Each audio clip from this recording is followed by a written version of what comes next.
তোমার বাবার মাথার চিরুনি দিয়া চুল আশ্রয় দিতাম। তোমার আব্বার শার্টগুলা আমি নিজের হাতে খাইচা খাইচা পরিষ্কার করে দিতাম। গরমের দিন তোমার ঘরে তো এসি আছে দাদু? বলে হ্যাঁ। কিন্তু তোমার বাবা যখন ছোট ছিল এসি তো দূরের কথা, ঘরে তো কারেন্টই ছিল না, ফ্যানই ছিল না। তখন আমি মা তোমার আব্বারে সারা রাত পাখা দিয়া বাতাস করছি।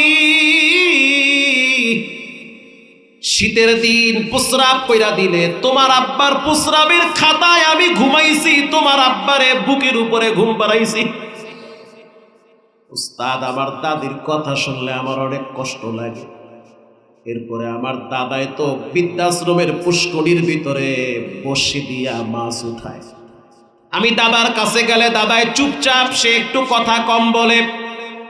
আমি দাদার সাথে অনেক গল্প করি। দাদাই আমারে বলে, ও নাতি, এখন তুমি তো সুন্দর সুন্দর জামা পরো, তোমার আব্বায় দামি দামি জামা পরে। এমন একটা দিন ছিল তোমার আব্বারে জামা বানায় দিতে গেলে আমার নিজের জামা কেনার টাকা হইতো না। আমি একটা শার্ট গায়ে দিয়া 3 মাস কাটাইছি। ঈদের দিন আমার পায়ে কোনো দামি জুতা ছিল না রে নাতি। শুধু তাই না, অফিসে হাইটা যাইতাম, আমার মতিঝিল থেকে নন্দীপাড়ায় হাইটা আসতাম। তোমার আব্বাই তখন বিশ্ববিদ্যালয়ে পড়তো। আমি হাঁটতে হাঁটতে পায়ে ফোসকা ফালাইছি, টাকা বাঁচাইয়া তোমার বাবার ফিস দিয়েছি। এখন তোমার আব্বার দামি গাড়িতে আমার বসার সুযোগ নেই, কারণ আমি তো গরিব মানুষ। তোমার আব্বার দামি খাটে ঘুমানোর শক্তি নাই। তোমার আব্বার ঘরে ফ্যানও চলে, এসিও চলে, আমার মাথার উপরে ফ্যান নাই। আজ তোমার আব্বা অনেক বড় টাকাওয়ালা, আমি তো গরিব। ওস্তাদ, আমার দাদাও কাঁদে, দাদিও কাঁদে। বিদায় বেলায় সব সময় বলে, আমার মৃত্যুর পরে জানাজা তুমি পড়াবা। তোমার আব্বা যেন আমার চেহারাটা দেখতে না আসে। উস্তাদ এবার বলতে আছে, ও সন্তান, আগে তোমার আব্বারে কয়বার মারতা? বলে একবার মারতাম। কয় এখন থেকে 3 বার মারবা। সকালে একবার মারবা, দুপুরে একবার মারবা, সন্ধ্যায় একবার মারবা। এই সমাজের অনেক যুবকরা আছে মায়ের সাথে দুর্ব্যবহার করে, আব্বার সাথে মাথায় ঝাঁকি দিয়া গরম আওয়াজে কথা বলে।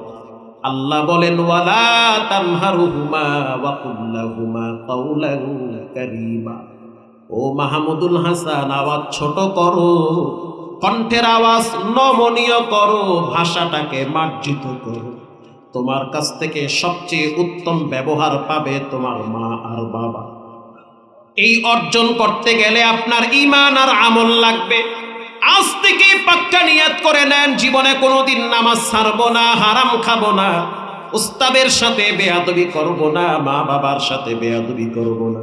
জীবন চলে গেল, ঈমান ছাড়বো না। কল্লা দিয়া দিব, তারপরেও ঈমান ছাড়া যাবে না। রক্ত আর জীবন যদি দেওয়া লাগে, দ্বীনের জন্য দিতে হবে, কোরআনের জন্য দিতে হবে, নেতা নেত্রীর জন্য দেওয়া যাবে না। প্রিয় ভাইরা আমার, উয়ুনুল হিকায়াতে পড়ছি, হযরত ওমর রাদিয়াল্লাহু তাআলা আনহুর আদালতে একটা মামলা আছে। হযরত ওমর পুলিশ পাঠায় দিয়া সন্তানরে আদালতে দাঁড় করাইল। ও সন্তান, যেই মুরব্বী দাঁড়ায় রইছে, তোমার কি হয়? বলে, আমার বাবা হয়। হযরত ওমর বলল, শুনলাম নাকি তুমি তোমার বাবার হক আদায় করো না, তুমি তোমার বাবার খোঁজ খবর নেও না, তোমার বাবার সাথে দুর্ব্যবহার করো। আসলে কি তাই? যুবক বলল, জি, কথা তো সত্য। হযরত ওমর বলল, তোমার বিচার আমার তরবারি করবে। যুবক বলল, আমিরুল মুমিনিন, রাগ করিয়েন না, বাবার বক্তব্য শুই না আমার উপরে চড়াও হইয়েন না। আমি তো জানি ওমর কখনোই বেইনসাফি বিচার করে না। হযরত ওমর বলল, কি বলতে চাও, পরিষ্কার বল। যুবক বলল, আমিরুল মুমিনিন, প্রথমে জানতে চাই, দুনিয়াতে বাপ আগে আসছে না ছেলে আগে আসছে? কে আগে আসছে? আপনার দেশে ভুলে পোলা ইয়ে করছে না, ও বাপ আগে আইছে। আমিরুল মুমিনিন জানতে চাই বাবার দায়িত্ব কয়টা?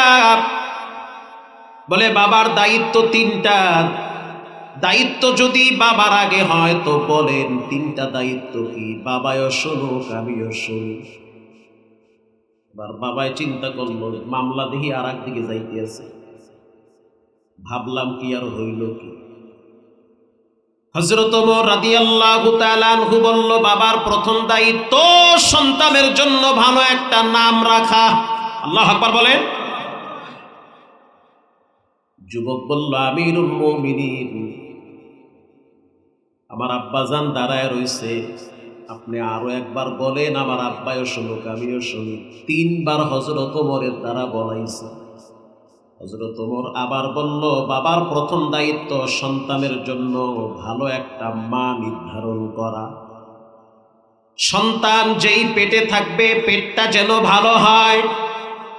মা যদি সারাদিন পেটে বাচ্চা নিয়ে কিরণমালার জি বাংলার সিরিয়াল পাল্টায়, ওই বাচ্চা দুনিয়াতে আসার পরে কার্টুন ছাড়া কিচ্ছু বুঝবে না। আর যেই মা বাচ্চা পেটে নিয়া ফজরের টাইমে সেজদায় লুটিয়ে পড়ে, যেই মা যায় নামাজে বসে চোখের পানি ছেড়ে কান্দে আর কয়, আল্লাহু হাজিরিন, আল্লাহু নাজিরিন, আল্লাহু মাঈন, আল্লাহু আল্লাহ, আল্লাহু আল্লাহ। যেই মা সন্তান পেটে নিয়া আল্লাহর জিকির করে, ওই সন্তান বড় হওয়ার পরে নাস্তিক আর বাবাখোর হতে পারে না। কথায় কথা আসে, না বললে পারি না। বলবো? তামবিহুল গাফিলিনে আছে, ফকি আবুল্লাহ সামারকান্দি নাকি অনেক বড় মুহাদ্দিস। বাপ আর সন্তান রাস্তা দিয়া হাঁটে, একটা বাগান অতিক্রম করতেছে, আঙ্গুর ফলের বাগান। বাবায় তাকায় দেখলো গাছের ডালে ডালে আঙ্গুর ফলের থোকা ঢইরা আছে। সন্তানের বয়স মাত্র 9 বছর। বাপ চিন্তা করলো, মহল্লায় মানুষের বসবাস কম, এত সুন্দর বাগান, ভিতরে ঢুইকা কিছু আঙ্গুর পেড়ে নিয়ে আসি। জানতে চাই মালিকের অনুমতি ছাড়া গাছের আঙ্গুর পাড়া সুন্নত না মুস্তাহাব না হারাম? এইটাই তো আরাম। সন্তানকে বলল, সন্তান এখানে দাঁড়াও, আমি ভিতরে ঢুকলাম। তো বাবাই ভিতরে ঢুকছে ফল পাড়ার জন্য। ও সন্তান, যদি আমারে কেউ দেখে তুমি সতর্ক করবা। কথা কি বুঝতেছেন? কেউ যদি আমাকে দেখে সতর্ক করবা। আমি চুরি করতে গেছি, পোলারে বানাইছে পাহারাদার।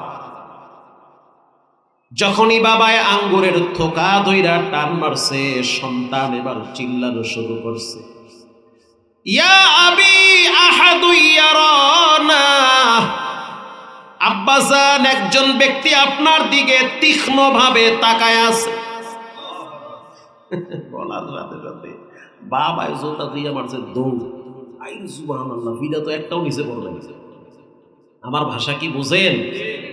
আঞ্চলিক ভাষা না কইতে পারলে আমার ভালো লাগে না, দুই একটা কওয়াই লাগে। মোর কথা কি বোঝেন? আল্লাহ ঠিকই তো বোঝে, অত না বুঝতে পারেন না। কেউ মনুরা বোঝেন? মারহাবা বলেন। সন্তান বলল, বাবা, একজন আপনার দিকে তীক্ষ্ণ ভাবে গভীর নজরে তাকায় আছে। বাবা আইসা দেখে সন্তান একা দাঁড়ায় রয়েছে। বাবায় বলল, সন্তান, কাউরে দেখি না, কেমনে তুমি আমার এরকম ভয় দেখাইলা?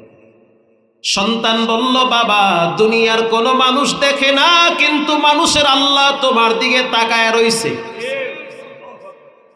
বাবার কলিজার ভিতরে কে যেন মনে হয় পাথর দিয়ে আঘাত করেছে। বাবায় সন্তানটারে জড়ায় ধইরা কপালে চুমা দিয়া বলে, মালিক, এমন একটা সন্তান দিছো যেই সন্তান কিনা তোমার ভয় আমারে দেখায়। বাসায় গিয়া বলল, বিবি আমার, সত্য করে বলো, সন্তানটা এরকম তাকওয়াওয়ালা কেমনে হইল? এতটুকুন বাচ্চা রবের ভয় কেমনে অর্জন করলো? স্ত্রী তখন চোখের পানি ছেড়ে দিয়া বলল, যে যখন আমার পেটে বাচ্চা আসছে আমি অনুভব করেছি এরপর থেকে কোনোদিন কখনোই আমি মনের ভুলেও মিথ্যা কথা বলি না। ফজরের টাইমে যখন আমি ঘুম থেকে উঠি, সেজদা দিতে না পারলেও আমি নামাজের মুসল্লায় বসে বালিশের উপরে সেজদা দিই, কারণ পেট বড় হয়ে গেলে সেজদা দিতে কষ্ট হয়। সূর্য ওঠা পর্যন্ত আমি বসে বসে সূরা ইয়াসিন তেলাওয়াত করি। সূরা ইয়াসিন শেষ হওয়ার পর আমি আল্লাহর দরবারে দোয়া করি, আল্লাহ, আপনি কোরআনে বলেছেন সন্তান সম্পদ এক সময় কাজে আসবে না। ইয়াউমা লা ইয়ানফাউ মালু ওয়ালা বানুন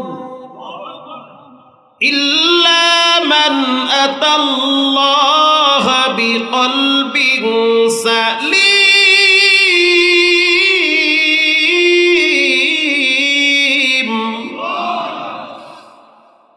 আপনি কোরআনে বলেছেন সন্তান কাজে আসবে না, সম্পদ কাজে আসবে না, কিন্তু আপনার রাসূল হাদিসে বলছে যে সন্তান যদি দুনিয়ায় দোয়া করে ওই দোয়া নাকি মা বাবার আমলনামায় জমা হয়। তো আমি চাই আমার সন্তান যেন নেককার হয়, তাকওয়াবান হয়, খোদাভীতি অর্জন করে। যদি সন্তান বদকার হয় ওই সন্তানের চেহারা যেন আমি না দেখি। বদকার সন্তান মা বাবার জীবন অতিষ্ঠ করে তুলে। বদকার সন্তান নেশার টাকার জন্য মা বাবার ঘরে ভাঙচুর করে। বদকার সন্তান মা বাবার জন্য হলো গজব, আর নেককার সন্তান মা বাবার জন্য হলো নিয়ামত। স্ত্রীর চোখের পানি আর দোয়ার বরকতে রব্বুল আলামিন আমার এই সন্তানটারে তাকওয়াবান, খোদাভীতি অর্জন করার তৌফিক দিয়েছে। ইবনুল জাওজি রাহিমাহুল্লাহ লেখেন, ও পৃথিবীর পুরুষরা সাবধান, জীবনে কখনোই মা বাবার সাথে নাফরমানি করবা না। আব্বা আম্মা হলো অমূল্য সম্পদ। যাদের আব্বা আম্মা বেঁচে আছে তারা যেন মনে করে তাদের ঘরে জান্নাত খোলা আছে। রাসূল বলেছেন, ওয়ালা তাউক্কান্না ওয়ালিদাই ওয়া ইন আমারাকা আন তাখরুজা মিন আহলিকা ওয়া মালি। মা বাবার সাথে নাফরমানি করবা না, পরিষ্কার কথা। নবীজি বলেছে, আল্লাহ বলেছে, প্রয়োজনে তোমার সম্পদ মা বাবার জন্য বিলীন করে দাও, তারপরেও মা বাবার সাথে দুর্ব্যবহার করবা না। প্রয়োজনে তোমার পরিবার যদি তোমার থেকে আলাদা হয়ে যায়, তারপরও বুড়া মা বাবারে ছাইরা দিবা না। ছাইরা দিও না, দিবা তো বিপদে পড়বা। সুখের দিনে সব চান্দুরে পাওয়া যায়, দুঃখের দিনে মা বাবা ছাড়া কেউরে পাওয়া যায় না। কারে আপন মনে করো। বাইজিদ বুস্তামির মা বাইজিদ বুস্তামিরে মাদ্রাসায় নিয়ে গেছে।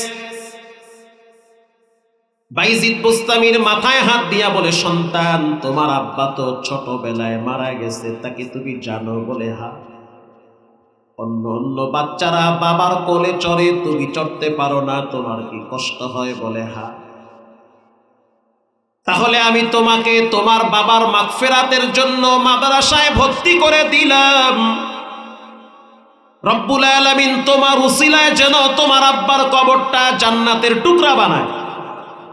মায়ের কৌশল এটা বলার সাথে সাথে বাইজিদের ছোট্ট নরম কলিজার ভিতরে দাগ লাগছে, ধাক্কা লাগছে। আসলেই তো যদি আমি ইলম শিখি, আমল করি, আমার আব্বায় কবরে নাজাত পাবে। ও বাইজিদ, বাড়িতে আসবা না, মাদ্রাসায় থাকবা। উস্তাদের খেদমত কইরো, উজুর পানি আউগায়া দাও, মাদ্রাসায় সময় কাটাও। রাত্রিবেলা যখন সময় ঘুমিয়ে যায় তখন রবের দরবারে 2-4 রাকাত নামাজ পড়ে বাবার জন্য দোয়া কইরো। বাচ্চারা যা শুনে তাই মানে। দীর্ঘ প্রায় 6-7 মাস হয়ে গেছে বাইজিদ বাড়িতে যায় না। একদিন রাত্রিবেলা উস্তাদের মাথার পাশে আইসা বাইজিদ দাঁড়ায় দাঁড়ায় কাঁদতেছে আর বলতে আছে, উস্তাদ জি, আমার মনটা চায় আমি একটু মায়ের চেহারা দেখব। বিখ্যাত ইমাম ইবনুল জাওজি রাহিমাহুল্লাহ উয়ুনুল হিকায়াতে লেখছেন, বাইজিদ বুস্তামি বলেন, উস্তাদ আমি অনেকদিন মাকে দেখি না, রাত্রিবেলা ঘুমাইতে গেলে আমার মায়ের কথা অনেক বেশি মনে পড়ে। অনেক ছাত্রদের মা মাদ্রাসায় আসে তরকারি নিয়া, খাবার নিয়া, তারা তাদের মায়ের কপালে চুমা দেয়, আমি তো পারি না আমার মায়ের সাথে একটু কথা বলতে। মা যদি মাদ্রাসায় বেশি আসে তাহলে বাড়ির প্রতি আমার ভালোবাসার টান লাগবে, এজন্য মা একটু ধৈর্য ধরে নিজেকে কন্ট্রোল করে ভালোবাসা কমায় দিছে। উস্তাদ তাকে ঠেকানোর জন্য বলল, যদি তুমি কোরআনের 2-3 ভাগের 2 ভাগ মুখস্থ করতে পারো এই সময়ের ভিতরে, তাহলে তোমাকে ছুটি দেওয়া হবে। আনুমানিক ধরেন 23 পারা যদি 22-23 দিনের ভিতরে মুখস্থ শোনাইতে পারো তাহলে ছুটি দিব। উস্তাদ মনে করলো পারবেও না, ছুটিও দিব না। কিছুদিন পর বাইজিদ আইসা বলতে আছে, উস্তাদ যতটুকুন বলছেন ততটুকুন আমি মুখস্থ কইরা নিয়ে আইছি। উস্তাদ বলল সময় তো হয় নাই। বাইজিদ বলল, উস্তাদ আমার বাড়িতে যাইতে মনে চায়, মায়ের চেহারা দেখতে মনে চায়। উস্তাদ এবার বাধ্য হয়ে ছুটি দিল। বাইজিদ বুস্তামি বাড়ির দরওয়াজার সামনে দাঁড়াইয়া ডাক দিয়েছে, মা মা। আওয়াজের ভিতরে এত মজা, যার মা নাই সে বুঝে যে মা ডাকে কত মধুর। এখন আর কেউ বলবে না তুমি কেমন আছো, তোমার শরীরটা ভালো না, এই কথাগুলা মা সবচেয়ে বেশি বলতো। বাইজিদ বুস্তামি রাহিমাহুল্লাহ যখন মা নামের চিৎকার আওয়াজ দিয়েছে, মা ভিতর থেকে বলে, তুমি কে? বলে, আমি বাইজিদ। মা বলল, আমার সন্তান তো লেখাপড়া শেষ না হওয়া পর্যন্ত বাড়িতে আসতে পারে না, আমার সন্তান আমার সাথে ওয়াদা করছে। তোমার আওয়াজ বাইজিতের মতো মনে হয়, আমার মন বলে তুমি বাইজিত না। লেখাপড়া শেষ না হওয়া পর্যন্ত আমার দরওয়াজা তোমার জন্য খুলবে না। মা ধৈর্যের পরিচয় দিয়েছে, সন্তান ওখান থেকে মাদ্রাসায় চলে গেছে। আবার দীর্ঘ অনেক দিন কেটে গেল। মা মাঝে মাঝে সন্তানকে দেখার জন্য আসে।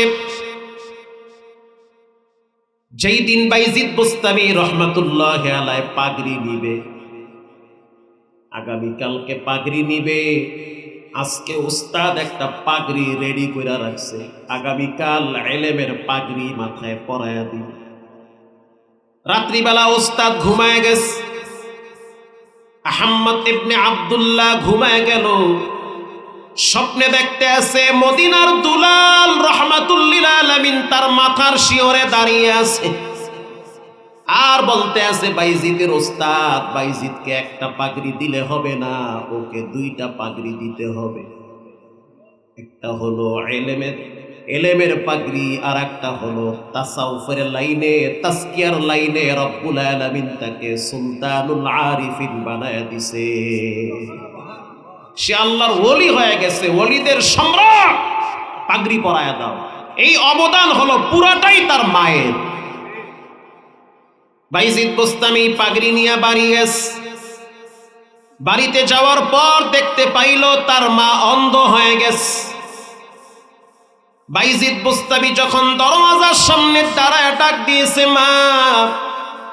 বাইজিদের মা বলতে আছে, বাবা আমি তো চোখে দেখি না, তুমি আমার কাছে আসো, আমার চোখের দৃষ্টি মাওলায় লয়ে গেছে, আমি দেখতে পাই না, একটু কাছে আসো আমার।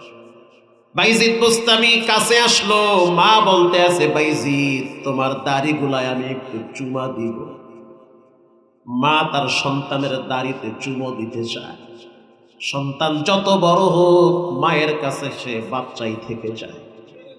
বাইজিদ বুস্তামির মা বলতে আছে, ও বাইজিদ তোমার মাথার ঘেরান শুনলে আমার ঘুম চলে আসতো, আজ তুমি বড় হয়ে গেছো, তোমার মাথাটা আমার কাছে আগাও, আমি একটু ধরতে চাই। বাইজিদ বুস্তামি আবেগে আপ্লুত হয়ে গেছে, মায়ের মাথাটা বুকে লাগাইয়া কপালে চুমা দিল। বাইজিদের মা বলতে আছে, আমার সময় বুঝি শেষের দিকে চলে আসছে, তাড়াতাড়ি আমার উজুর পানি দাও। বাইজিদ বুস্তামি অনেক বড় আলেম, বুঝা ফালাইছে, হায়াতের গন্ডির বর্ডারে চলে আসছে। আমার মা উজু নিয়ে আসছে। বাইজিদের মা বলে, আমি উজু বানাইতে পারবো না ভালো করে, আমি অন্ধ, তুমি বানাইয়া দাও, তুমি না বড় আলেম। বাইজিদ নিজের হাতে মায়ের উজু বানাইয়া দিল, যায় নামাজ বিছায়া দিল, বলে আমি একটু নামাজে দাঁড়ায় যাব। বাইজিদ বলতে আছে, ও মা, বুঝতে পারতেছি না আসলে তোমার সাথে কি এটাই আমার শেষ দেখা? বলে, হ্যাঁ, দেখা আর হবে না। আমি তোমার আব্বার কাছে গিয়া বলবো, ও স্বামী, তোমার আমানত কিন্তু আমি যথাযথ আদায় করেছি। যেই সন্তানটা তুমি আমার পেটে রাখছো, ওই সন্তান আমি নষ্ট করি নাই, ওই সন্তানকে আমি আলেম বানাইয়া কবরে আসছি। আমি আমার স্বামীর কাছে গিয়া বলতে চাই, ও স্বামী আমার, তোমার আমানত আমি যথাযথ হক আদায় করছি। বাইজিদ বুস্তামি বুঝা ফেলাইছে যে মায়ের হায়াতের লাল বাতি জ্বলেছে। মা যায় নামাজে দাঁড়াইলো, 2 রাকাত সালাত আদায় করলো। সালাত আদায় করার পরে শেষ সিজদার ভিতরে তিনি চোখের পানি ছেড়ে অজরে কাঁদতেছে। বাইজিদ বুস্তামি আস্তে করে তার কান মায়ের মাথার কাছে নিল, শুনতে পাইতে আছে বাইজিদের মা বলতে আছে, রব্বানা যালামনা আনফুসানা ওয়া ইল্লাম তাগফির লানা ওয়া তারহামনা লানাকুনান্না মিনাল খাসিরিন।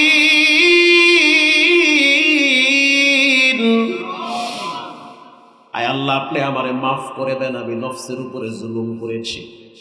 বাইজিদ বুস্তামি যখন পিঠে হাত দিয়েছে মায়ের, আস্তে করে মা কাইতে পড়ছে, মুখ থেকে কালেমা শাহাদাত বের হয়ে গেছে। ওখানেই বাইজিদের মায়ের মৃত্যু হয়েছে। প্রিয় যুবক ভাইয়েরা, একজন মানুষের সফলতার জন্য তার মায়ের দোয়ার বিকল্প কিছু থাকতে পারে না। মায়ের দোয়া নিবে।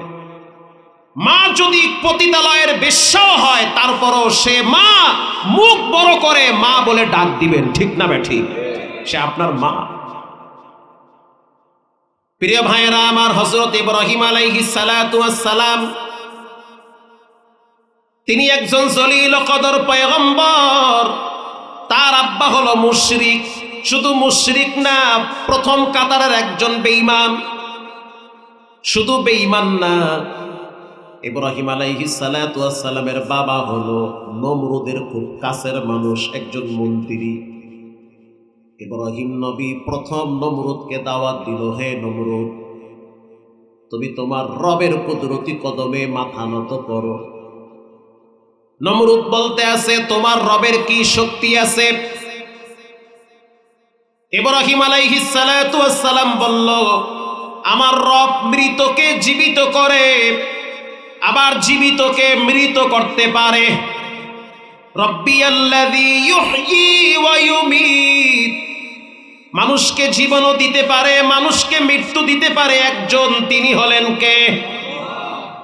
নমরুদ বলল, এটা আমিও পারি। কেমনে?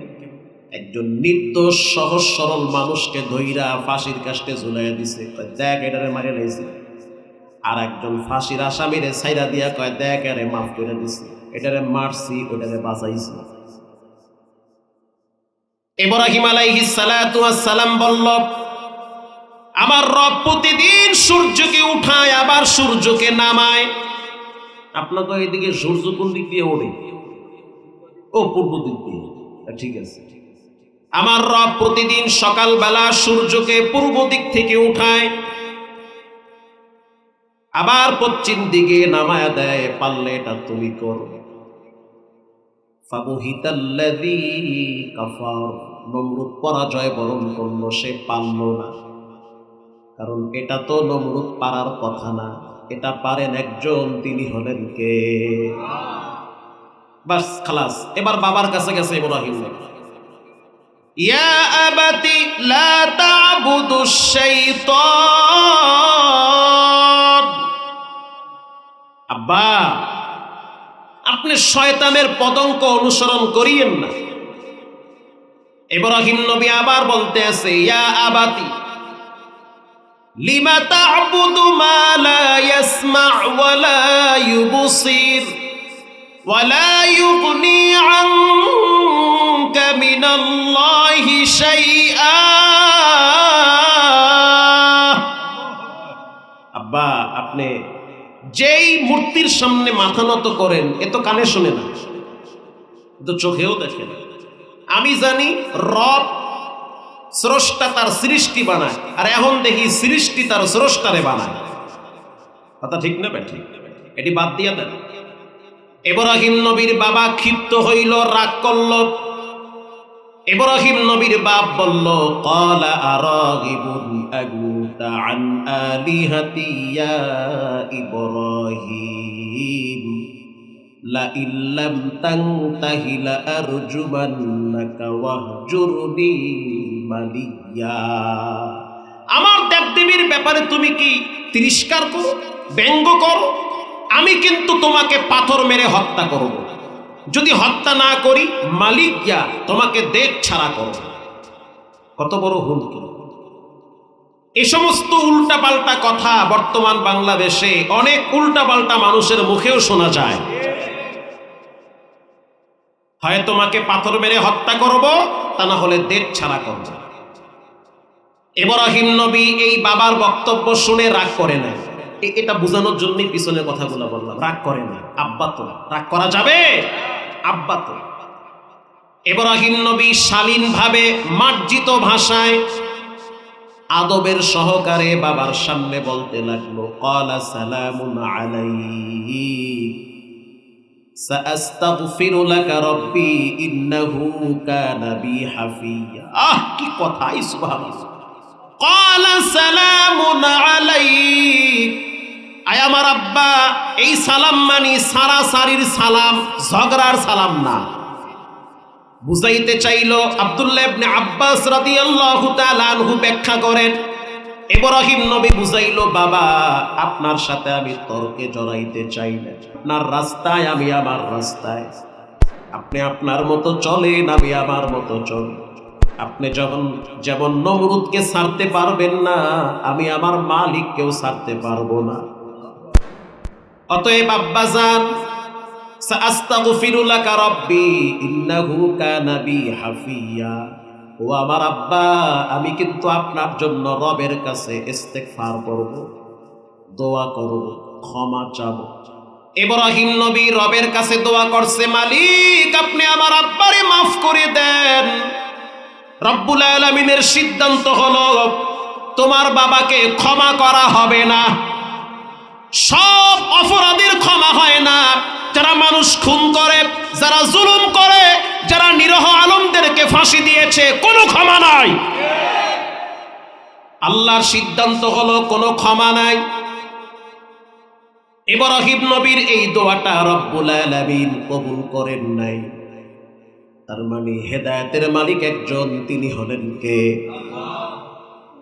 কিয়ামতের ময়দানে ইব্রাহিম নবীর বাবাকে প্রাণীর আকৃতি দিয়া জাহান্নামে ফালাইবে। ইব্রাহিম নবী বুঝতে পারবে না। আল্লাহু আকবার, জোরে বলেন। যখন নমরুদ সিদ্ধান্ত নিল ইব্রাহিমকে আগুনে ফালাবে, আগুনে ফালাবার জন্য ইব্রাহিমকে উলঙ্গ করা হবে, বিবস্ত্র করা হবে। পৃথিবীর ইতিহাসে একজন নবীকে বিবস্ত্র করা হয়েছিল, তিনি হলেন আমাদের জাতির পিতা ইব্রাহিম আলাইহিস সালাতু ওয়াস সালাম। দ্বীনের জন্য, আল্লাহর হুকুমের জন্য, ওয়াহদানিয়াতের জন্য, তাওহীদের জন্য তাকে বিবস্ত্র করা হয়েছে। নবীজি বলেন, কিয়ামতের ময়দানে সর্বপ্রথম রব্বুল আলামিন জান্নাতি পোশাক দ্বারা ইব্রাহিম নবীর পোশাকের ব্যবস্থা করবে। সর্বপ্রথম তাকে পোশাক পরিধান করাবে রব্বুল আলামিন। ইব্রাহিম নবীকে যখন দাঁড় করায় রাখছে নমরুদের অগ্নিকুণ্ডের পাশে, মজার কথা, নমরুদ বলতে আছে, ও ইব্রাহিমের বাপ, তুমি একটা কাজ করো, তুমি তোমার সন্তানের পায়জামার ফিতা দইরা টান মাইরা বিবস্ত্র করো। এটা কত বড় কষ্টের কাজ। তোমার সন্তান জন্ম তুমি দিয়েছ, একটা কাজ করো, তুমি নিজেই তোমার সন্তানরে উলঙ্গ করো। যখন ইব্রাহিম নবী তাকায় দেখলো তার বাবা তাকে বিবস্ত্র করার জন্য পায়জামার ফিতায় টান মারছে, ইব্রাহিম নবী মাথা নত করে চোখের পানি ছেড়ে দিয়া বলে, মালিক, সন্তান বিপদে পড়লে বাবায় পাশে থাকে। আর এখন দেখি পৃথিবীর কেউ আমার আপন না, আপন একজন, তিনি হলেন কে? হযরত জিবরাইল আইসা বলতে আছে, ইব্রাহিম আমি তোমার কোন সহযোগিতা আসতে পারি কিনা বলো। ইব্রাহিম নবী জবাব দিল, তোমার কোনো সহযোগিতা লাগবে না। আল্লাহু আকবার বলেন। তাফসীরে রুহুল মানিতে আসছে, হযরত জিবরাইল বলতে আছে, আমার 600 ডানা আছে, একটা দিয়ে আঘাত করলে সব সাগরে ভাসবে। শুধু এতটুকুন বলো যে জিবরাইল তুমি আমাকে সাহায্য করো, আমি তোমাকে সাহায্য করব। আল্লাহর পয়গম্বর আল্লাহর খলিল বলল, তোমার সাহায্য সহযোগিতার দরকার নাই। হযরত জিবরাইল বলল, কার কাছে দরকার তার কাছে চাও। ইব্রাহিম নবী যেই জবাব দিল সেটা স্মরণের অক্ষরে ইতিহাসে লেখা থাকবে। ইব্রাহিম নবী বলল, আমি কেন তার কাছে চাবো? তিনি কি আমাকে দেখে না? বলেন, আল্লাহ দেখে কি দেখে না? ইব্রাহিম নবী বুঝাইতে চাইল, আমি তো আমার জন্য এই সমস্ত বিপদে পড়ি নাই, আমি এ সমস্ত বিপদে পড়েছি রবের জন্য। ঠিক না বে ঠিক? অতএব সে তো দেখতেছে যে আমার উপরে কি হচ্ছে। আল্লাহ রাব্বুল আলামিন মাধ্যম ছাড়াই ডাইরেক্ট আগুন রে অর্ডার করেছে, কুলনা ইয়া নারু কুনি বারদান ওয়া সালামান আলা ইব্রাহিম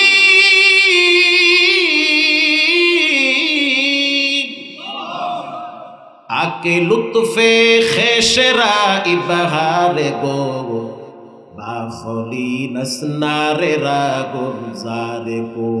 আল্লাহ বলল, হে আগুন আমার ইব্রাহিমের জন্য আরামদায়ক হয়ে যাও। এবার বলেন, সব ক্ষমতার মালিক কে? বাবার প্রথম দায়িত্ব সন্তানের জন্য ভালো একজন মা নির্ধারণ করা। মনে আছে? ভালো একজন মা। হযরত ওমর বলল, বাবার 2 নম্বরের দায়িত্ব সন্তানের জন্য ভালো একটা নাম রাখা। বাবার 3 নম্বরের দায়িত্ব সন্তানের জন্য কোরআন শিক্ষা দেওয়া। হ্যাঁ, ঠিক কথা, রেডি অন ঠিক।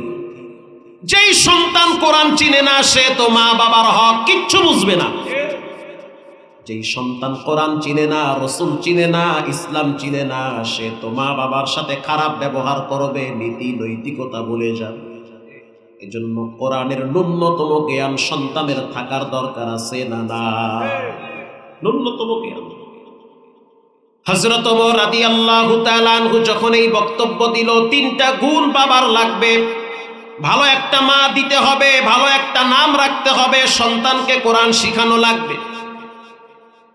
এবার যুবক বলল, আমিরুল মুমিনিন আমার আব্বার কাছে জিজ্ঞেস করেন যে আমার মাকে কিভাবে বিবাহ করেছে। হযরত ওমর বলল, সন্তানের বাপ সত্য করে বলো, এই যুবকের মাকে কেমনে কেমনে বিয়ে করছে। আচ্ছা, আপনি কেমনে বিয়ে করছেন আপনি জানেন কি জানেন না? আপনার সাক্ষী কারা ছিল আপনার কি মনে নাই? আছে? আছে তো।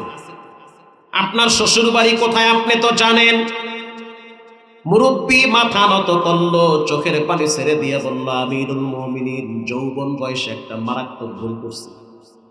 ভুলটা হলো, এক রাখালের বউরে আমি ভাগায় নিয়ে আসছি, ওই মহিলার পেটে এই বাচ্চা হয়েছে। হযরত ওমর বলল, তালাক কোথায়, ইদ্দত কোথায়, শরীয়তের মাসালাকে এগুলো আমি বুঝি না। খাওনটা বোঝো, এটি বোঝো না, বোঝো কে? জায়গা মতো ধরা খায় গেছে। সন্তান তোমার নাম কি? আমার নাম হইল জৌল। হযরত ওমর রাগ করে বলল, যে রাখছে কে? আমার আব্বাই। জৌল মানে কি? বলে জৌল মানে বাটাম দেওয়া। সন্তান বলল, আমিরুল মুমিনিন আমার আরো একটা নাম আছে। কি? বলে হাফেল। হাফেল মানে ধ্বংস হয়ে যাওয়া। সন্তানকে বলল, তোমাকে কোরআন শিখাইছে তোমার আব্বাই? বলে না। হযরত ওমর বলল, বিচার সন্তানের হবে না, বিচার হবে বাবা।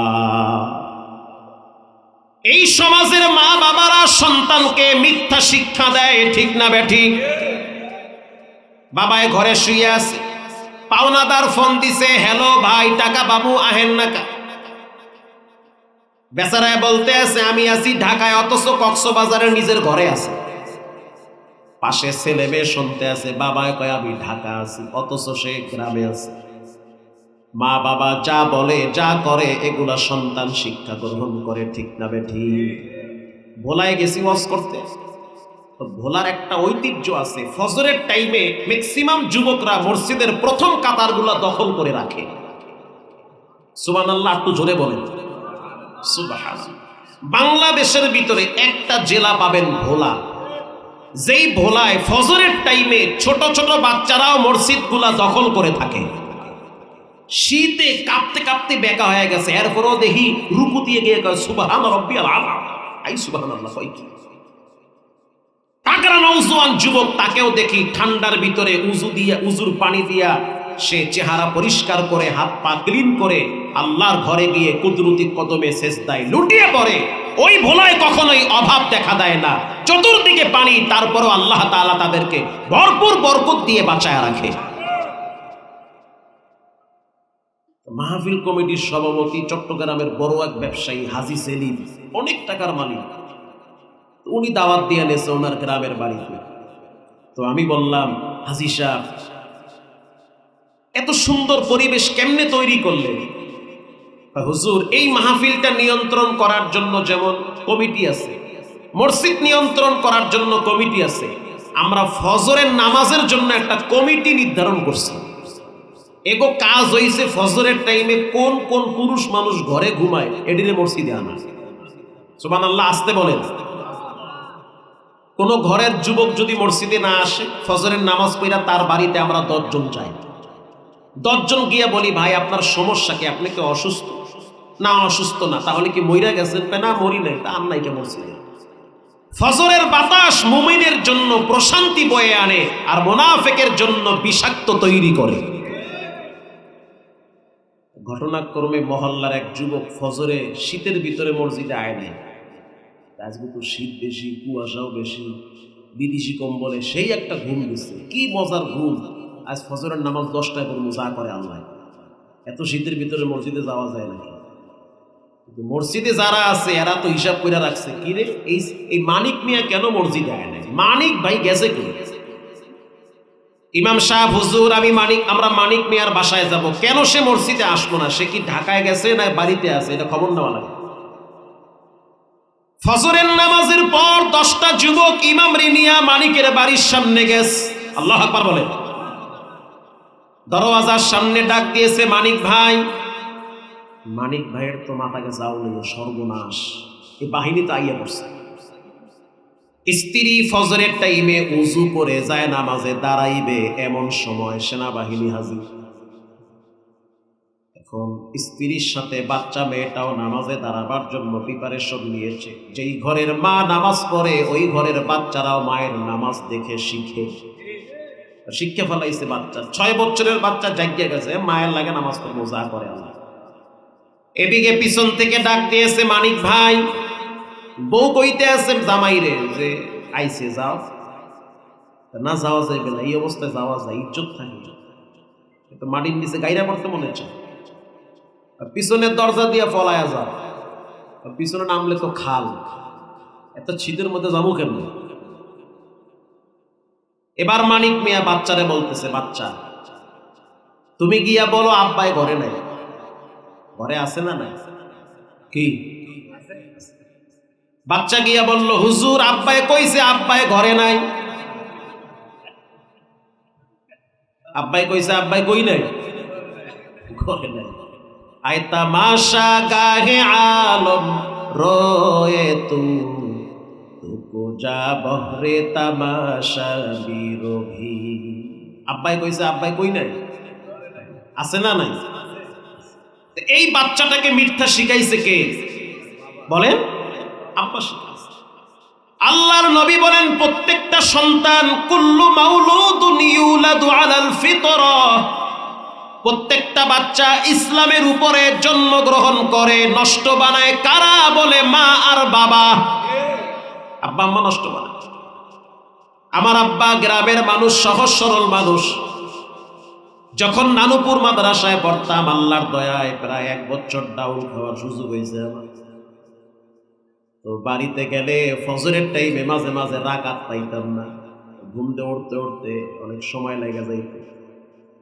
তো বাবাই চিকন কঞ্চি নিয়ে বারান্দায় বয়া থাকতো। একদিন যদি 1 রাকাত না পাই, চিকন কঞ্চি দিয়ে একটা বাড়ি মারতো ফিডে গিয়া লাগতো নিচে। এরম বাড়ি মারলেও লম্বা লাডি ওদি পায়ের গোড়ায় গিয়া লাগে। ওরে বাড়ি সুবহানাল্লাহ, শীতের মধ্যে যদি একটা বাড়ি মারে মরা পর্যন্ত মনে থাকে। আর এই সমাজের বাপ পোলার সামনে বিড়ি টানে, ওই পোলায় 2 দিন পর বাপের সামনে গাঁজা টানে। আল্লাহ তাআলা হেদায়েত দান করেন। আরো জোরে বলে, ইন্নাল্লাযীনা আমানু ওয়া আমিলুস সালিহাতি সায়াজআলু লাহুমুর রাহমানু বুদ্দা। আল্লাহ বলেন, যারা ঈমান আনে, নেক আমল করে, তাদের প্রতি মানুষের কলিজায় ভালোবাসা বাড়ায়া দেয়। এই প্রসঙ্গে মজার একটা হাদিস শুনেন। রমজান মাস, একজন সাহাবী এসে বলল, হুজুর আমার রোজা তো নষ্ট হয়ে গেছে। এটা হাদিস বুখারীতে আছে। ওগো আল্লাহর হাবিব, আমার তো রোজা শেষ। আল্লাহর হাবিব বলল, রোজা কেমনে নষ্ট হইল? বলে, স্ত্রীর সাথে দিনের বেলায় যেটা করলে রোজা যায় ওটা হয়ে গেছে।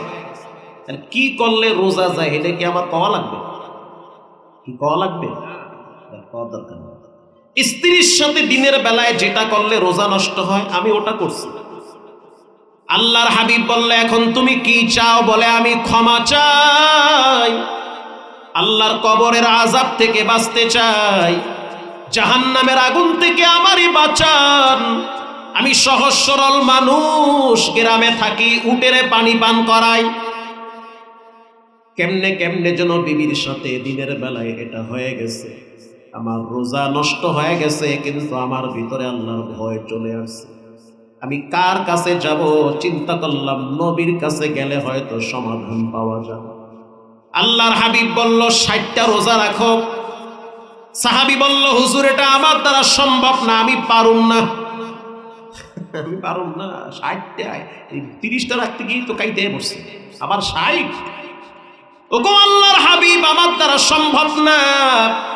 আল্লাহর রসুল বলল, তাহলে একটা কাজ করো, একটা গোলাম আজাদ করে দাও। হুজুর আমি নিজেই তো মুসাফির, খয়রাতি, আবার গোলাম পাবো কই?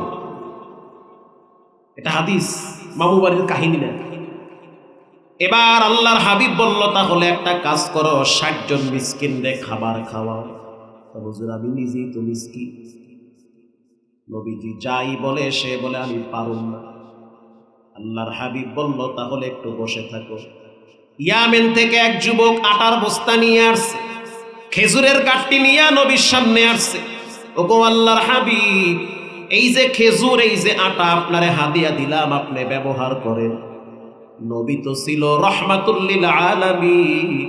কোন উম্মত জাহান্নামে যাক এটা নবী চায় না, বরং নবী সিজদায় পড়ে কান্দে আর কয়, উম্মতি উম্মতি উম্মতি।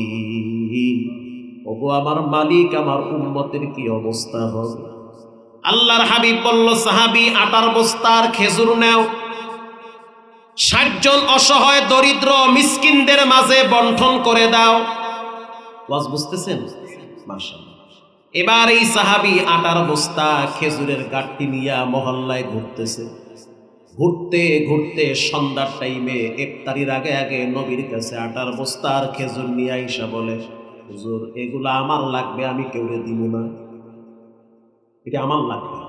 আমি চিন্তা করে দেখছি এই মহল্লার ভিতরে আমার চাইতে বড় গরিব কেউ নাই, এই আটাও লাগবে আমার, খেজুরও আমার লাগবে। আল্লাহর হাবিব হাইসা দিছে। যখন নবী যে হেসে দিয়েছে, তখন সাহাবী বুঝলো যে আমার বিচারটা নরমাল হয়ে গেছে। আল্লাহু আকবার জোরে বলেন। কারণ নবী যখন হাসে তখন রব হাসে। নবীজি বলল, সাহাবী যাও, রব্বুল আলামিন তোমাকে মাফ করে দিয়েছে। এটা হলো সহজ সরল মানুষ। আল্লাহ রাব্বুল আলামিন এই সাহাবীর মহব্বত নবীর কলিজার ভিতরে ঢুকায় দিছে ঈমান আর আমলের কারণে। এজন্য রব্বুল আলামিন বলেন, তোমার ভিতরে ঈমান আছে না নাই তুমি কেমনে বুঝবা? এটা বুঝার কিছু নিদর্শন আছে। ডায়াবেটিস মাপার জন্য যেমন মেশিন আছে, প্রেশার মাপার জন্য যেমন মেশিন আছে, বলেন আছে না নাই? আপনার ঈমান আছে না নাই এটা মাপারও একটা মেশিন আছে। নবীজি বলেন ক্বালা ইদা সাররাতা হাসানা ওয়া সাআতকা সাইয়্যাতুকা ফাআনতা মুমিন। ভালো কাজ যখন তোমার অন্তরে শান্তি দিবে, খারাপ কাজ যখন তোমার অন্তরে কষ্ট দিবে, বুঝবে তোমার ঈমান আছে। ওয়াজ মাহফিল ভালো না খারাপ, যদি আপনার দিলে শান্তি দেয়, বুঝবেন আপনার ঈমান আছে। অন্যায় হয়ে গেছে, জেনা করেছেন, হারাম খেয়েছেন, কিন্তু ভিতরে ধাক্কা বাড়ছে, কেন আমি অপরাধ করলাম? যদি বুঝেন খারাপ কাজ করার পরে ভিতরটা ব্যথিত হয়, কষ্ট পায়, অনুতপ্ত আসে, লজ্জিত হন, নবীজি বলেন বুঝবা তোমার ভিতরে ঈমান আছে। আল্লাহর হাবিব ইশারের নামাজের ইমামতি করল। নামাজ শেষ হয়ে গেল, হযরত আবু হুরায়রা মসজিদ থেকে বের হয়ে গেল। কিছু দূর যাওয়ার পরে একজন মহিলা আবু হুরায়রাকে ডাক দিয়েছে, ইয়া আবা হুরায়রা তাআল, ও আবু হুরায়রা কাছে আসো। আবু হুরায়রা বলল, তুমি একজন নারী, আমি একজন পুরুষ, বেশি কাছে আসা যাবে না, মাঝখানে তৃতীয় পক্ষ হবে শয়তান। আবু হুরায়রার কথা শুই না মহিলা বলল, আবু হুরায়রা, আমি তোমাকে কোনো প্রেম নিবেদন করার জন্য ডাকি নাই, বড় একটা বিপদে পড়ে তোমাকে ডেকেছি। আমার জীবনে একটা মারাত্মক অপরাধ হয়েছে, বলতেও পারি না, সহ্য করতে পারি না, নীরবে একা একা জ্বলতেছি। আবু হুরায়রা বলল, কি হয়েছে? বলে, অনেক বড় অপরাধ হয়েছে, আমি আমার পাপের গাঁটটি মাথায় নিয়ে ঘুরতেছি রে আবু হুরায়রা। আমি যখন পানি পান করতে চাই, পানি আমারে ধিক্কার দেয়, তুই কেন নাফরমানি করলি? আমি যখন মাটিতে হাঁটি, তখন মনে হয় মাটি আমারে লানত দেয়। আমি যখন রাত্রিবেলা বিছানায় ঘুমাই, তখন মনে হয় আমারে কবরে রাখছে, কবরের মাটির চাপ শুরু হয়ে গেছে, আমার কলিজার পানি শুকায় যায়, আমি স্বপ্নের ভিতরে খারাপ দৃশ্য দেখি। আল্লাহু আকবার বলেন। কারণ কোন পাপ মানুষকে আরাম দেয় না, প্রত্যেকটা পাপ মানুষকে গোপনে গোপনে কাঁদায়। কুল্লু নাফসিন বিমা কাসাবাত রহিনা, ভালো খারাপ যেটাই করেন সেটার কাছে আপনি গ্রেফতার হয়ে যাবেন। আবু হুরায়রা রাদিয়াল্লাহু তাআলা আনহু বলল, কি করেছো? বলে, আমি এক বন্ধুর সাথে জিনা করেছি, জিনা করার পর আমার পেটে বাচ্চা আসছে, সেই বাচ্চাটাকে আমি গলা টিপে হত্যা করছি। বাচ্চা ভূমিষ্ঠ হওয়ার পরে নিজের হাতে গলা টিপে হত্যা করেছি। আবু হুরায়রা বলতে আছে, ধ্বংস হয়ে যাও, আল্লাহর জাহান্নামের আগুন বড় কঠিন, কবরের শাস্তি বড় কঠিন। কারণ রব কোরআনে বলেছেন, নারুল্লাহ, আমার আগুন দুনিয়ার আগুনের চেয়েও বড় পাওয়ারফুল আগুন। আল্লাতী তাত্তালিউ আলাল আফইদা, শরীরের যে কোনো অঙ্গে লাগলে কলিজা পর্যন্ত ভুনা হয়ে যায়।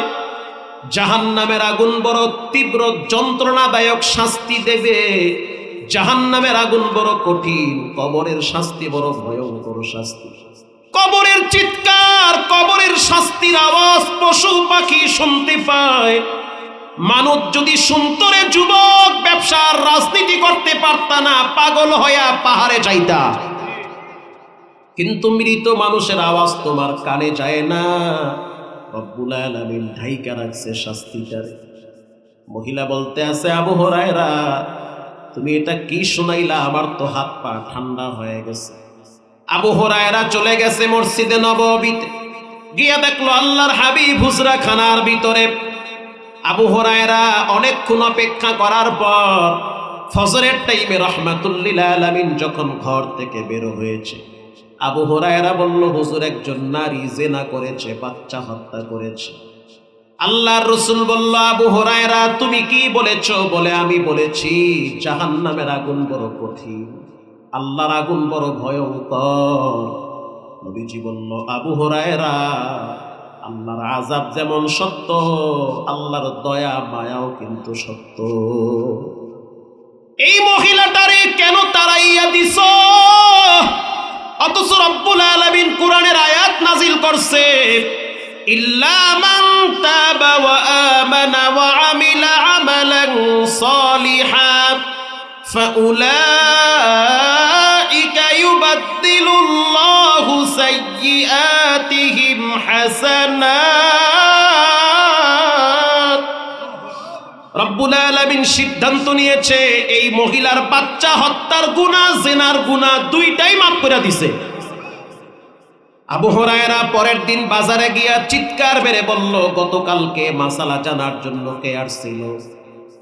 তখন একজন মহিলা বলল, আবু হুরায়রা তুমি তো তাড়ায়া দিছো, আমি আসছিলাম, তুমি আমারে চিনতে পারো নাই। আবু হুরায়রা রাদিয়াল্লাহু তাআলা আনহু বলল, রব তোমারে ক্ষমা করে দিয়েছে। মহিলা আনন্দে স্পষ্ট আবু হুরায়রাকে জানায়া দিল, আবু হুরায়রা, এই দুনিয়ায় চিরজীবন মানুষ থাকবে না। আমার আব্বা এক সময় লম্বা ছিল, স্বাস্থ্য ছিল, সে এখন বয়সের ভারে দুর্বল হয়ে গেছে। আমার মা কবরে চলে গেছে, আমার অনেক ভাই বোন আমার ছোট, তারাও কবরের বাসিন্দা হয়ে গেছে। অতএব আমার বাবার একটা পৈতৃক সম্পদ খেজুর গাছের বাগান আছে। আমি আল্লাহর প্রতি সন্তুষ্ট হয়ে খেজুরের বাগানটা আল্লাহর রাস্তায় দান করে দিলাম। हर गोरीदे देने तू तैयार है, झूला मंगे उससे तू बेजार है, आती नाफी दारे दुनिया ना हसन, आती नाफी दारे उक़बा ना हसन, या गियासल मुस्तगीसीन हदीना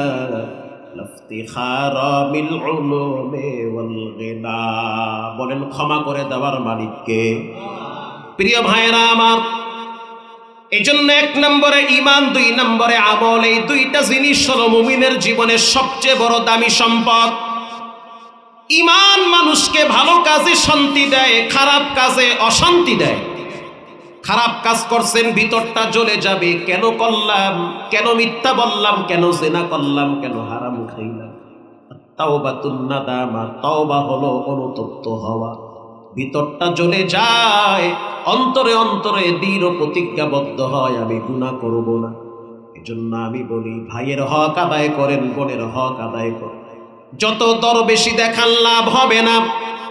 যেই ভাই আপনাকে লালন পালন করে বড় বানাইছে, সেই ভাইকে এক সময় ছোট ভাই ভুলে যায়। বড় ভাই লেখাপড়া বাদ দিয়া সংসারের হাল ধরেছে, বাবাই কবরে গিয়েছে। আজ সেই বড় ভাই দুর্বল হয়ে গেছে, ছোট ভাই টাকাওয়ালা হয়ে গেছে। কত ঈদ আইলো আর গেল, বড় ভাইয়ের ঘরে উঁকি মেরেও দেখে না তার বাচ্চাগুলা কেমন আছে। ও নিমুখ হারাম ভাই, এমন করিও না, কারণ বাবার শরীরের ঘেরান বড় ভাইয়ের শরীর থেকে আসে। প্রিয় ভাইয়েরা আমার, এজন্য ঈমান বড় দামি সম্পদ, আমল বড় দামি সম্পদ। সন্তানদেরকে ঈমান শিখান, আমল শিখান, সন্তানদেরকে দিনদার বানান, নেককার বানান, আল্লাহওয়ালা বানান। যেই সন্তান কোরআন চিনে সে তার মাকে চিনবে, যেই সন্তান রসুল চিনে সে তার আব্বাকে চিনবে। এই যে মতিঝিল ঢাকা, নাম শুনছেন না মতিঝিল? পাশের গ্রামের নাম হলো মুগদা, মুগদার পাশে হলো নন্দীপাড়া, খিলগাঁও নন্দীপাড়া। স্পষ্ট ভাবে বলতেছি, ভিডিও হচ্ছে, গোটা পৃথিবীতে ছড়ায় পড়তেছে। আমি যেখানে জুমা পড়াই, পাশে একটা মাদ্রাসা আছে, মাদ্রাসার নাম হলো মারকাজুল ফুরকান।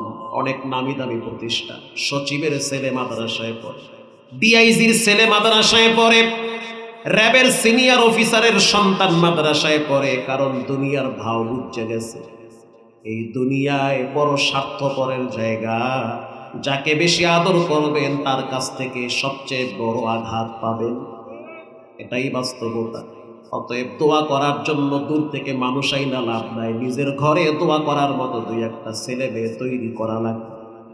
যেই যুগ চলতেছে, আরে তবারক ছাড়া দোয়াও করে না। মসজিদে গিয়া বলেন ফজরের টাইমে দোয়া হবে, মুসল্লি পাইবেন 7 জন। চিন্তা করবে তবারক নাই, শীতের দিন কি দোয়া, দূরও জায়গা বাড়ি। আর যদি ফজরের টাইমে খাসি কাইটা খাওন দেন, মসজিদ ভরে যাবে খাওয়ার আশায়। অতএব নিজের ঘরে দোয়া করার মতো 2-1 জন মানুষ তৈরি করে। প্রিন্সিপাল সাহেব বলল, হুজুর, আমার এই মাদ্রাসায় সকালবেলা মা বাচ্চার বিরুদ্ধে বিচার নিয়ে আসছে। অনেক বড় একজন সাহেবের সন্তান আমার মাদ্রাসায় পড়ে, ভিআইপি শাখায় পড়ে। সকালবেলা মা বাচ্চারে নিয়ে মাদ্রাসায় এসে বলল, ওস্তাদ, আমার এই বাচ্চার ব্যাপারে কিছু কমপ্লেইন আছে। প্রথম কমপ্লেইন হলো, আমার এই 7 বছরের ছোট বাচ্চাটা মাঝে মাঝে মায়ের গায়ে হাত দেয়, মাঝে মাঝে ওর বাবার গায়ে হাত দেয়। ওস্তাদ মনে করেছে স্বাভাবিক বিষয়, এটা মিথ্যা নয়, খোদার কসম সত্য কাহিনী। উস্তাদ, আমার সন্তান আমার গায়ে হাত দেয়, ওর বাবার গায়ে হাত দেয়।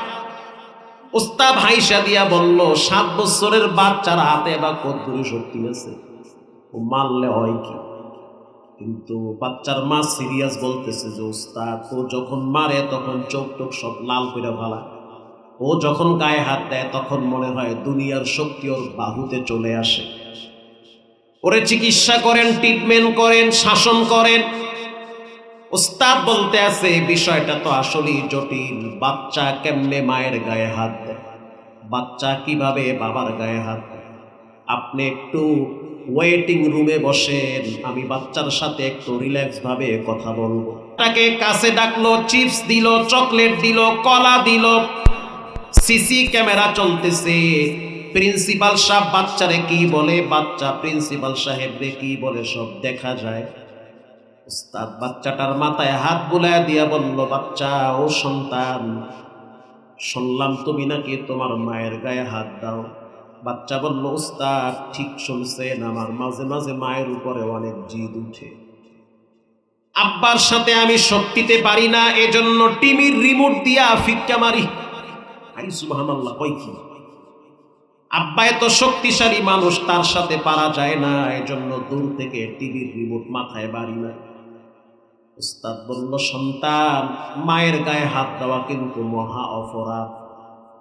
তুমি তো শান্ত মানুষ, সভ্য মানুষ, তুমি তো ঠান্ডা মানুষ, কেমনে মায়ের গায়ে হাত দাও? মায়া লাগে না? মায়া লাগে ঠিক, কিন্তু মাঝে মাঝে অনেক রাগ উঠে। যখন রাগ উঠে তখন আমি নিজেকে নিয়ন্ত্রণ করতে পারি না, চামচ দিয়া বাড়ি মারি। উস্তাদ বলে, আর কি দিয়া মারো? বলে, খুন্তি দিয়া পিটা দেই। উস্তাদ চিন্তায় পড়ে গেল, 7 বছরের বাচ্চা কোরআন পড়ে, মাদ্রাসায় পড়ে, অথচ মায়ের গায়ে হাত দেয়, বিষয়টা তো জটিল বিষয়। এবার উস্তাদ বলল, সন্তান, সত্য করে বলো, তোমার দাদা দাদি কোথায় থাকে? কারণ গোড়ায় না গেলে আসল কাহিনী পাওয়া যাবে না। কোথায় তোমার দাদা দাদি? বলে, আমার দাদা দাদি মাদ্রাসায় পড়ে। কি করে? মাদ্রাসায় পড়ে? উস্তাদ তো জিব্বায় কামড় দিয়ে বলে, কি অবাক কথা, বুড়া মানুষ না হয় মাদ্রাসায় পড়ে, বুড়ি আবার কোন মাদ্রাসায় পড়ে? উস্তাদ চিন্তায় পড়ে গেল যে বাংলাদেশের কোন মাদ্রাসায় তোমার দাদা দাদি পড়ে। বাবা বলো, সেই মাদ্রাসাটা কোথায়? এবার ওই বাচ্চা বলতেছে, উস্তাদ, ওই মাদ্রাসা হলো গাজীপুর হোতাপাড়া। উস্তাদ বলতে আছে, ও সন্তান, মাদ্রাসার নাম কি? বাচ্চা বলল, উস্তাদ, মাদ্রাসার নাম হলো বৃদ্ধাশ্রম। উস্তাদের কলিজার পানি শুকায় গেছে, চোখ ভিজে গিয়েছে। বলে, এটা কি আমি কি শুনতেছি? আসলেই কি শুনি না কল্পনায়? এবার উস্তাদ বাচ্চাকে আরো চকলেট দিল, আরো চিপস দিল, একটু ফ্রি হয়ে গেল। এবার উস্তাদ বলতে আছে, ও সন্তান, তোমার দাদা দাদি তোমাদের ঘরে কেন থাকে না? বলে, আমার দাদা দাদিরে মাদ্রাসায় ভর্তি করছে, টাইম টু টাইম উঠা লাগে, গোসল করা লাগে, প্রস্রাব পায়খানা করা লাগে। ঘরে তো টাইম টেবিল ঠিক থাকে না, কারণ কে পরিষ্কার করবে, লোক নাই করা। উস্তাদ বলল, তুমি কি দেখার জন্য যাও? বলে, ঈদের সময় যাই, কোরবানির সময় যাই, 2 মাস 3 মাস পর মাঝে মাঝে আম্মুর সাথে দেখতে যাই। তোমার আব্বু যায় না? বলে, আমার আব্বু ঈদের টাইমে সেমাই দিয়া যায়, কিন্তু আমার দাদা দাদি সেমাই খায় না। এবার উস্তাদ বলতে আছে, ও সন্তান, তুমি যখন বৃদ্ধাশ্রমে ঢুকো, ঢুকার পর তোমার দাদির সাথে যখন প্রথমে কথা বলো, কি বলো? বলে, আমি প্রথমে সালাম দিই দাদি, যখন আমি সালাম দেই তখন আমার দাদি আমারে জড়ায়া ধরে, আমার কপালে চুমা দেয়। আর আমি প্রায় সময় দেখি আমার দাদির শাড়ির আঁচল দিয়া চোখের পানিগুলো মুছে। আমি বলে, দাদি কেন কাঁদো? বলে, আমি কাঁদি না, কে যেন আমারে কাঁদায়। উস্তাদ আবার প্রশ্ন করলো, সন্তান তোমার দাদি তোমার সাথে কি গল্প করে? কারণ বাচ্চারা মিথ্যা বলে না, যা শুনে তাই বলে। উস্তাদ একটু ভিতরে চলে গেল। এবার বাচ্চা বলতে আছে, উস্তাদ আমার দাদি আমারে মাঝে মাঝে বলে যে তোমার এই সুন্দর জামাটা কে বানায় দিছে? তখন আমি বলি, আমার আম্মু বসুন্ধরা থেকে কিনা দিছে আমার। আমার দাদি আবার প্রশ্ন করে, তোমার মাথায় এত সুন্দর করে তেল লাগাইয়া চিরুনি দিয়া কে আশ্রয় দিছে? বলে, আমার আম্মু। উস্তাদ আবার আমার দাদি আমারে জিজ্ঞেস করে, এত সুন্দর জুতা কে পরিষ্কার করছে? তখন আমি বলি, আমার মা। তখন আমার দাদি বলে, তোমার আব্বার জুতাও তো আমি এক সময় পরিষ্কার করতাম, তোমার বাবার মাথার চিরুনি দিয়া চুল আশ্রয় দিতাম, তোমার আব্বার শার্ট গুলা আমি নিজের হাতে খাইচা খাইচা পরিষ্কার করে দিতাম। গরমের দিন তোমার ঘরে তো এসি আছে দাদু? বলে, হ্যাঁ। কিন্তু তোমার বাবা যখন ছোট ছিল এসি তো দূরের কথা, ঘরে তো কারেন্টই ছিল না, ফ্যানই ছিল না। তখন আমি, মা তোমার আব্বার সারা রাত পাখা দিয়া বাতাস করছি, শীতের দিন প্রস্রাব কইরা দিলে তোমার আব্বার প্রস্রাবের খাতায় আমি ঘুমাইছি, তোমার আব্বারে বুকের উপরে ঘুম পাড়াইছি। উস্তাদ আমার দাদির কথা শুনলে আমার অনেক কষ্ট লাগে। এরপরে আমার দাদাই তো বৃদ্ধাশ্রমের পুষ্করির ভিতরে বসি দিয়া মাছ উঠায়। আমি দাদার কাছে গেলে দাদাই চুপচাপ, সে একটু কথা কম বলে। আমি দাদার সাথে অনেক গল্প করি। দাদাই আমারে বলে, ও নাতি, এখন তুমি তো সুন্দর সুন্দর জামা পরো, তোমার আব্বায় দামি দামি জামা পরে। এমন একটা দিন ছিল তোমার আব্বারে জামা বানায় দিতে গেলে আমার নিজের জামা কিনার টাকা হইতো না। আমি একটা শার্ট গায়ে দিয়া 3 মাস কাটাইছি। ঈদের দিন আমার পায়ে কোনো দামি জুতা ছিল না রে নাতি। শুধু তাই না, অফিসে হাইটা যাইতাম, আমার মতিঝিল থেকে নন্দীপাড়ায় হাইটা আসতাম। তোমার আব্বায় তখন বিশ্ববিদ্যালয়ে পড়তো। আমি হাঁটতে হাঁটতে পায়ে ফসকা ফালাইছি, টাকা বাঁচাইয়া তোমার বাবার ফিস দিয়েছি। এখন তোমার আব্বার দামি গাড়িতে আমার বসার সুযোগ নাই, কারণ আমি তো গরিব মানুষ। তোমার আব্বার দামি খাটে ঘুমানোর শক্তি নাই। তোমার আব্বার ঘরে ফ্যানও চলে, এসিও চলে, আমার মাথার উপরে ফ্যান নাই। আজ তোমার আব্বা অনেক বড় টাকাওয়ালা, আমি তো গরিব। ওস্তাদ আমার দাদাও কাঁদে, দাদিও কাঁদে। বিদায় বেলায় সব সময় বলে, আমার মৃত্যুর পরে জানাজা তুমি পড়াবা, তোমার আব্বা যেন আমার চেহারাটা দেখতে না আসে। উস্তাদ এবার বলতে আছে, ও সন্তান, আগে তোমার আব্বারে কয়বার মারতা? বলে, একবার মারতাম। এখন থেকে 3 বার মারবা। সকালে একবার মারবা, দুপুরে একবার মারবা, সন্ধ্যায় একবার মারবা। এই সমাজের অনেক যুবকরা আছে মায়ের সাথে দুর্ব্যবহার করে, আব্বার সাথে মাথায় ঝাঁকি দিয়া গরম আওয়াজে কথা বলে। আল্লাহ বলেন, ওয়ালা তানহারুহুমা ওয়া কুল লাহুমা কাওলান কারীমা। ও মাহমুদুল হাসান, আওয়াজ ছোট করো, কণ্ঠের আওয়াজ নমনীয় করো, ভাষাটাকে মার্জিত করো। তোমার কাছ থেকে সবচেয়ে উত্তম ব্যবহার পাবে তোমার মা আর বাবা। এই অর্জন করতে গেলে আপনার ঈমান আর আমল লাগবে। আজ থেকে পাক্কা নিয়ত করে নেন, জীবনে কোনোদিন নামাজ ছাড়বো না, হারাম খাবো না, উস্তাদের সাথে বেয়াদবি করব না, মা বাবার সাথে বেয়াদবি করব না। জীবন চলে গেল, ঈমান ছাড়বো না। কল্লা দিয়া দিব, তারপরেও ঈমান ছাড়া যাবে না। রক্ত আর জীবন যদি দেওয়া লাগে, দ্বীনের জন্য দিতে হবে, কোরআনের জন্য দিতে হবে, নেতা নেত্রীর জন্য দেওয়া যাবে না। দ্বীনের জন্য রক্ত দাও, জীবন দাও, অকাতরে শহীদ হয়ে যাও। পাক্কা নিয়ত করে নেন, তওবার নিয়ত করবে। সকালবেলা হয়তো দোকানে কাপড়ের কাপন চলে আসতে পারে, মসজিদের পালকিটা হয়তো আপনার জন্য রিজার্ভ হয়ে গেছে। জীবনে কোনোদিন মা বাবার সাথে বেয়াদবি করবেন না, ওস্তাদের সাথে বেয়াদবি করবেন না, আলেমদের সাথে বেয়াদবি করবেন না। আলেম যদি পছন্দ না হয় দূরে যান, কাছে গিয়া বেয়াদবি করা যাবে না, করবেন তো বিপদে পড়বেন।